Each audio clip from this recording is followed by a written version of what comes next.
is Daniel Davis, and you can find me at danieldavislmft.com. Today I'm going to talk about fear, anxiety. I'm going to talk about stress.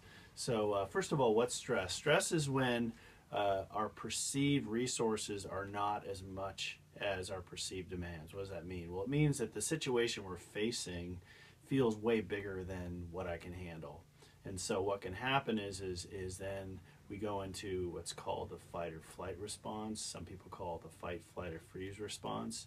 What does that mean? Well, that means that we get really upset, and we may not even know we're upset, and then we avoid the situation, or we act like we're placating people, we're people pleasing, or we can also just freeze. We just don't say anything. We don't know what to say. Our mind goes blank. Those kind of behaviors.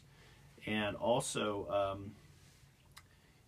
there's another situation where actually the way we see the world is simply the world isn't safe.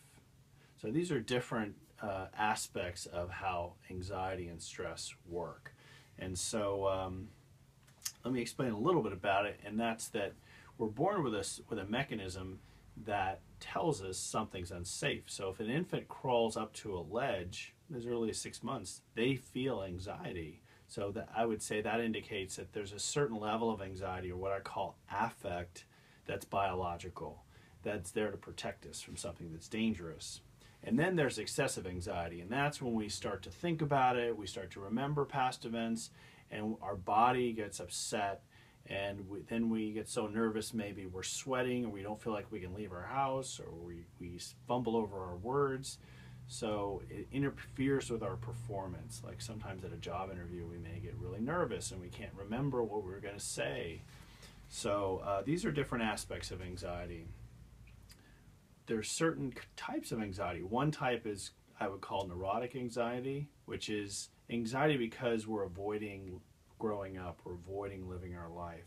And so we can end up with panic attacks, we can end up with anxiety that's unusual, that's too much, because we're not developing as a person. Then there's the other kind of anxiety that's called existential anxiety, and that's the anxiety of taking the job interview, of going out on the date, of making new friends, those kinds of things. So now I just want to describe the stress response. The stress response is part of our autonomic nervous system, which is the automatic nervous system of the body.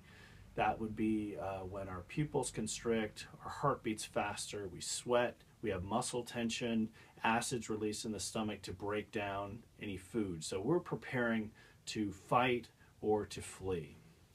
And then the other response would be called the relaxation response. It's technically called the parasympathetic system, and that's the opposite of the stress response, or the sympathetic response. The relaxation response is when things calm down, our heart beats slower, our muscle tension is not there because our muscles are relaxed, our pupils change, our breathing slows down. So this is called the relaxation response. The good news is we can't be tense and relaxed at the same time. So if we do relaxation exercises, we practice relaxing ourselves, we get really good at inducing the relaxation response, then it's a way for us to counter the anxiety. So I've done a number of videos. One is called progressive muscle relaxation.